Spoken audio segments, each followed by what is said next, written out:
आत्ताची ही थेट दृश्य आपण पाहतोय। मुख्यमंत्री देवेंद्र फडणवीस हे देखील चैत्यभूमीवर दाखल झालेले आहेत। आज देशभरातून लाखो अनुयायी अभिवादन करण्यासाठी चैत्यभूमीवर येत असतात आणि आता शासकीय कार्यक्रमाला देखील सुरुवात होईल। मुख्यमंत्री देवेंद्र फडणवीस हे चैत्यभूमीवर दाखल झालेले आहेत। साहेब इथे उपस्थित झालेले आहेत।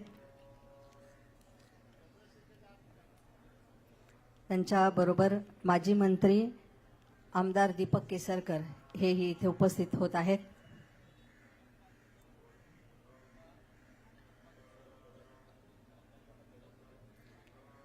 माजी मंत्री आमदार मंगलप्रभात लोढा साहेब हेही या ठिकाणी उपस्थित झालेले आहेत।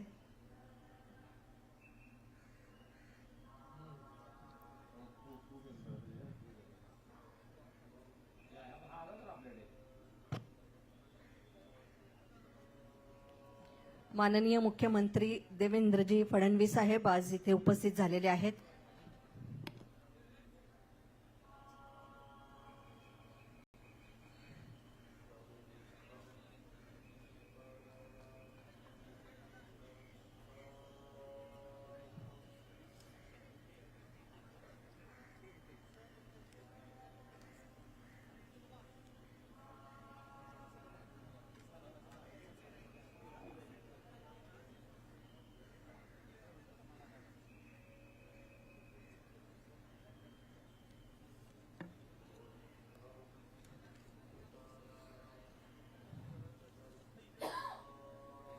पुन्हा एकदा जातोय आमच्या प्रतिनिधी प्रणाली कापसे आपल्या सोबत जोडल्या गेलेल्या आहेत। प्रणाली, मुख्यमंत्री आणि दोन्ही उपमुख्यमंत्री चैत्यभूमीवर दाखल झालेले आहेत। कशा प्रकारे हा शासकीय कार्यक्रम असणार आहे, काय अपडेट? आपण पाहतो आहोत की मुख्यमंत्री देवेंद्र फडणवीस या ठिकाणी पोहोचले आहेत। त्यांच्याबरोबर आपल्याला मंगलप्रभात लोढा त्यानंतर दीपक केसरकर हे सुद्धा आपल्याला तिथं बघायला मिळत आहे, कारण हे दोन्ही गेल्या सरकारमध्ये मुंबई शहर आणि मुंबई उपनगर याचे पालकमंत्री होते। त्या नात्यानं अजूनही दोघे जण या ठिकाणी मुख्यमंत्री देवेंद्र फडणवीस यांच्याबरोबर दाखल झालेले आपल्याला बघायला मिळत आहे। खरं तर आपण त्या ठिकाणी इतरही आमदार बघू शकतो आहोत। एक खरं तर छोटेखानी कार्यक्रम असतो, कारण अभिवादनाचा हा कार्यक्रम असतो। लाखो अनुयायी भारताच्या कानाकोपऱ्यातून या ठिकाणी येत असतात आणि त्यानंतर डॉक्टर बाबासाहेब आंबेडकर यांना सगळ्यात आधी अभिवादन केलं जाईल आणि त्यानंतर एक छोटासा भाषणाचा कार्यक्रम होतो, परंतु मोजकेच लोक या ठिकाणी भाषण करत असतात। आपण पाहतोय की एकनाथ शिंदे सुद्धा या ठिकाणी दाखल झालेले आहेत। थोडासा प्रोटोकॉल जो आहे तो या ठिकाणी चुकलेला आपल्याला बघायला मिळतो आहे, कारण अपेक्षित असं असतं की दोन्ही उपमुख्यमंत्र्यांनी आधी दाखल व्हावं आणि त्यानंतर मुख्यमंत्री येतील, परंतु या ठिकाणी आपण पाहतो आहोत की एकनाथ शिंदे आता दाखल झालेले आहेत। त्यांच्याबरोबर माजी खासदार राहुल शेवाळे सुद्धा आपल्याला या ठिकाणी बघायला मिळत आहेत। एकूणच चैत्यभूमीवर आता थोड्या वेळात शासकीय कार्यक्रम जो आहे तो पार पाडला जाईल। संपूर्ण नवनिर्वाचित मंत्रिमंडळ, कारण या मंत्रिमंडळामध्ये मुख्यमंत्री आणि 2 उपमुख्यमंत्री जे आहेत ते या ठिकाणी दाखल झालेले आहेत। एक छोटा शासकीय कार्यक्रम या ठिकाणी होत असतो, अभिवादन केलं जातं। महामानवाच्या काही महत्त्वपूर्ण ज्या आठवणी आहेत त्यांना या ठिकाणी उजाळा दिला जातो। दरवर्षी एखाद्या पुस्तक, मग ते बुकलेट स्वरूपात असो किंवा चित्र स्वरूपात असो, दरवर्षी प्रकाशित केलं जातं। तसाच एखादा कार्यक्रम आज सुद्धा होणं अपेक्षित आहे। आपण संपूर्ण चैत्यभूमीची जी समिती आहे त्या समितीचे सदस्य या ठिकाणी उपस्थित असलेले बघतो आहोत। ते मुख्यमंत्र्यांना चैत्यभूमी आणि त्याचबरोबर बाजूलाच असलेलं डॉक्टर बाबासाहेब आंबेडकर स्मारक हे लवकरात लवकर पूर्ण व्हावं, ही जी त्यांची मागणी आहे त्या मागणीसाठी नक्कीच विनंती करत असतील असं आपल्याला दिसून येत आहे। पण एकूणच जर आपण बघितलं तर आज डॉक्टर बाबासाहेब आंबेडकर यांचा महापरिनिर्वाण दिन आहे आणि त्यासाठी म्हणून संपूर्ण अनुयायी भारताच्या कानाकोपऱ्यातून पोहोचलेले आहे। खरं तर गेले 2-3 दिवसच अनुयायी या ठिकाणी यायला लागलेले होते आणि ते आपण पाहतो आहोत की या ठिकाणी सुरू झालेला आहे कार्यक्रम। मुख्यमंत्री देवेंद्र फडणवीस आणि एकनाथ शिंदे, आता अजित पवार सुद्धा या ठिकाणी आपल्याला बघायला मिळते आहे। ते थोड्या वेळ आधीच या ठिकाणी दाखल झालेले होते आणि त्यांच्याबरोबर राष्ट्रवादीचे इतर काही पदाधिकारी सुद्धा आपल्याला बघायला मिळत आहेत. अमोल मिटकरी आपल्याला या ठिकाणी दिसून येत आहेत त्यांच्याबरोबर. आणि आता थोड्या वेळातच हा कार्यक्रम जो आहे तो सुरू होईल. सगळ्यात आधी अभिवादन केलं जाईल चैत्यभूमीच्या आतमध्ये जाऊन. तिघेही जण मुख्यमंत्री आणि दोन्ही उपमुख्यमंत्री आधी जाऊन अभिवादन करतील आणि त्यानंतर बाहेरच्या प्रांगणामध्ये असलेल्या जो एक छोटासा मंडप टाकण्यात आलेला आहे त्या ठिकाणी हा बाकीचा कार्यक्रम होत असतो. छोटेखानी भाषणं होत असतात.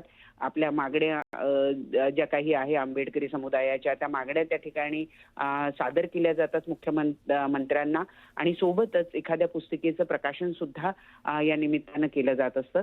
आपण पाहतोय कालच शपथविधी झालेला आहे. काल संध्याकाळी हा संपूर्ण शपथविधीचा सोहळा पार पडला आणि त्यानंतर आज अगदी सकाळी हा कार्यक्रम जो आहे तो इथं केला जातोय. दरवर्षी खूप मोठ्या प्रमाणावर मुंबई महानगरपालिका आणि मुंबई महापालिका प्रशासनाच्या वतीनं या ठिकाणी मोठा संपूर्ण कार्यक्रम आणि लाखो अनुयायी जे येत असतात त्यांच्यासाठी मोठा पंडाल शिवाजी पार्क मैदानामध्ये उभारला जातो. तिथे आरोग्याच्या सुविधा, खाण्यापिण्याच्या सुविधा या व्यतिरिक्त इतर काही सुविधा उपलब्ध करून दिल्या जातात जेणेकरून बाहेरून येणाऱ्या नागरिकांना कुठल्याही पद्धतीचा त्रास होऊ नये. अनुयायी दरवर्षी या ठिकाणी लाखोंच्या संख्येने येत असतात.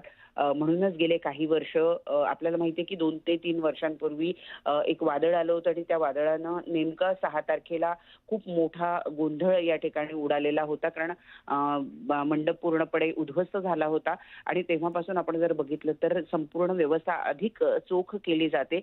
ठिकठिकाणी रांगांमध्ये सुद्धा नागरिकांना त्रास होऊ नये म्हणून छत्र टाकलं जातं, मंडप उभारल्या जातात आणि रांगेमध्ये सगळे अनुयायी जे आहेत ते आज या ठिकाणी दर्शन घेत असतात. गेले 3 दिवस लाखो अनुयायी जे आहेत ते मुंबईमध्ये येऊन ठेपलेले आहेत. अनेकांनी आधीच दर्शन घेतलेलं आहे. तर अनेकांचं ठरलेलं असतं की ते आजच्याच दिवशी या ठिकाणी दर्शन घेतील आणि म्हणून पहाटेपासूनच खरं तर नागरिकांनी रांगा लावलेल्या असतात. हा शासकीय कार्यक्रम सकाळच्या सत्रामध्ये होईल आणि त्याच्या आधीपासूनच खरं तर अनुयायी दर्शन घेत असतात. परंतु मध्यंतरीच्या काळामध्ये म्हणजे अर्धा पाऊण तासाकरिता ते दर्शन थांबवलं जातं. शासकीय जे मान्यवर आहेत ते दर्शन घेतील आणि त्यानंतर छोटेखानी कार्यक्रम सुरू होऊन पुन्हा एकदा दर्शनाला सुरुवात केली जाईल. आता आपण पाहतो आहोत सगळेजण या ठिकाणी उपस्थित झालेले आहेत. थोड्या वेळातच हे सगळे चैत्यभूमीच्या आतमध्ये जातील. तिथे महामानवाला अभिवादन करतील. दुसरीकडची आपण दृश्य पाहतो आहोत ही चैत्यभूमीच्या आतमधली दृश्य आहेत ज्या ठिकाणी आता हे सगळे मान्यवर एकत्रित जातील आणि त्या ठिकाणी अभिवादन करतील. अभिवादनासाठीची तयारी या ठिकाणी पूर्ण आपण झालेली बघतो आहोत. बौद्ध भिक्खू या ठिकाणी उपस्थित झालेले आपण पाहतो आहोत. सगळे मिळून आजच्या दिवशी डॉक्टर बाबासाहेब आंबेडकर ज्यांनी भारताचं संविधान लिहिलं, जे भारताचे पहिले कायदा मंत्री सुद्धा होते, त्यांना अभिवादन करण्यासाठी दरवर्षी शासकीय कार्यक्रम तर असतोच, परंतु आजच्या दिवशी सबंध मुंबईमध्ये जनसागर लोटलेला असतो महामानवाला अभिवादन करण्यासाठी आणि तो जनसागर आत्ताच्या घडीला मुंबईच्या दादर परिसर जिथं चैत्यभूमी आहे त्या ठिकाणी हा जनसागर लोटलेला आपल्याला बघायला मिळतोय. शासकीय कार्यक्रमाची एकीकडे तयारी झालेली आपल्याला बघायला मिळते. काही कारणास्तव मला वाटतं हे सगळेजण या ठिकाणी अजून थांबून राहिलेले आहेत, परंतु थोड्या वेळातच या शासकीय कार्यक्रमाला सुरुवात होईल. मुख्यमंत्री आणि दोन्ही उपमुख्यमंत्री या ठिकाणी चैत्यभूमीवर दाखल झालेले आहे. मी जसं सांगितलं इथून आता ज्या ठिकाणी मुख्य दार आहे त्या दाराच्या ठिकाणी हे सगळेजण एकत्रित झालेले आहे. इथून हे तिघेही जण आतमध्ये जातील. चैत्यभूमीमध्ये आतमध्ये जाऊन ते महामानवाला अभिवादन करतील. त्यानंतर बाहेर येतील आणि बाहेरच्या प्रांगणामध्ये जिथं मंडप उभारलाय त्या ठिकाणी शासकीय कार्यक्रम पार पाडला जाईल. बरं प्रणाली, खरं तर आजच्या दिवशी लाखो अनुयायी या संपूर्ण दादर परिसरात येत असतात, त्यामुळे कशा प्रकारे प्रशासनाकडून नियोजन करण्यात आलेलं आहे? प्रशासनाच्या वतीनं दरवर्षी वाढती अनुयायांची संख्या लक्षात घेता बरीच व्यवस्था केलेली असते. संपूर्ण शिवाजी पार्क हे या मुंबई परिसरातलं एक सगळ्यात मोठं आपण मैदान म्हणू. या मैदानामध्ये मोठा पंडाल टाकला जातो. तिथे नागरिकांच्या राहण्याची, खाण्यापिण्याची, आरोग्याची, पाण्याची, शौचालयांची सगळी व्यवस्था केलेली असते.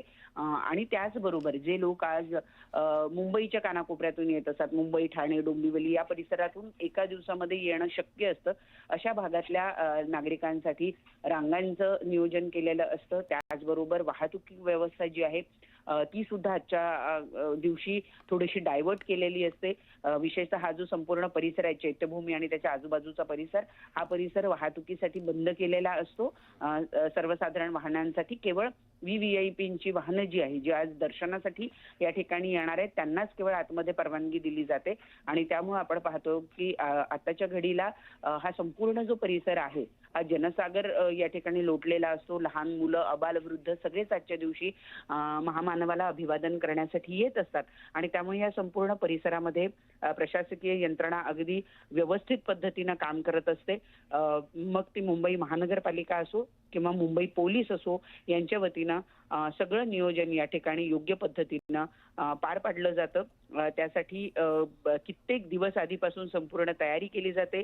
संपूर्ण जो शिवाजी पार्क परिसर आहे, या परिसरात तर आपण जर बघितलं तर 27-28 तारखेपासूनच नोव्हेंबर महिन्याच्या पंडाल उभारणी असेल, पाण्याची व्यवस्था असेल, नळांची व्यवस्था असेल, शौचालयांची व्यवस्था असेल, ही आधीपासून केली जाते. खास आजच्या दिवसासाठी म्हणून जास्तीत जास्त नागरिकांना पाण्यासाठी म्हणून टँकरच्या ठिकाणी गर्दी होऊ नये यासाठी म्हणून बरेच नळ जे आहेत ते सुद्धा टेम्पररी या ठिकाणी उभारले जातात, ज्याच्यामधून टँकरने सुद्धा पाणी पुरवठा केला जातो आणि मुंबई महानगरपालिकेची जी मेन लाईन आहे त्यातून सुद्धा पाणी पुरवठा केला जातो. त्यामुळे नागरिकांना कुठल्याही पद्धतीचा येणाऱ्या जे सगळे अनुयायी आहेत त्यांना कुठल्याही पद्धतीचा त्रास होऊ नये यासाठी संपूर्ण व्यवस्था जी आहे ती सज्ज या ठिकाणी केली जात असते.